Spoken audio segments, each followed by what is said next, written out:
দেখেন, শয়তানের অস্তিত্ব বুঝার যে একটা বাস্তব পরীক্ষা আপনাকে দিয়ে দিলাম, যে আসলেই পৃথিবীতে শয়তান আছে, আসলেই আমার এবং আপনার সাথে শয়তান আছে, আসলেই শয়তান আমাকে এবং আপনাকে পথভ্রষ্ট করে, তার একটা বাস্তব উদাহরণ। ফজরে যাদের ঘুম ভাঙে আর যাদের ঘুম ভাঙে না, তারা পরীক্ষা করে দেখবেন।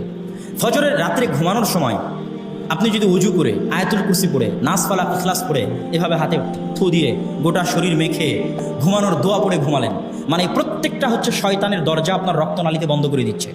প্রত্যেকটা আয়াতুল কুরসি পড়ে নাস ফালাক ইখলাস পড়ে হাতে থুথু দিয়ে গোটা শরীরে মাখলেন, মানে আপনার রক্তনালী শয়তানের জন্য বন্ধ হয়ে গেল। উজু অবস্থায় আছেন, 2 রাকাত সালাত আদায় করে আপনি ঘুমানোর দোয়া পড়ে ঘুমাচ্ছেন, মানে তখন আপনার শরীরে কে নাই? শয়তান নাই। এখন ফজরের সালাতে আপনার জন্য ওঠা সহজ হবে, আপনি পরীক্ষা করবেন। শয়তানের অস্তিত্ব বুঝার জন্য আপনাকে পরীক্ষা দিলাম। আরেকদিন আপনি অজুও করলেন না, সালাতও আদায় করলেন না, নাস ফালাক ইখলাসও পড়লেন না, আয়াতুল কুরসিও পড়লেন না, ঘুমানোর দোয়া পড়লেন না, মোবাইল চালাতে চালাতে ঘুম চলে গেলেন। আপনার শরীর কার কন্ট্রোলে? শয়তানের কন্ট্রোলে। পরীক্ষা করে দেখবেন।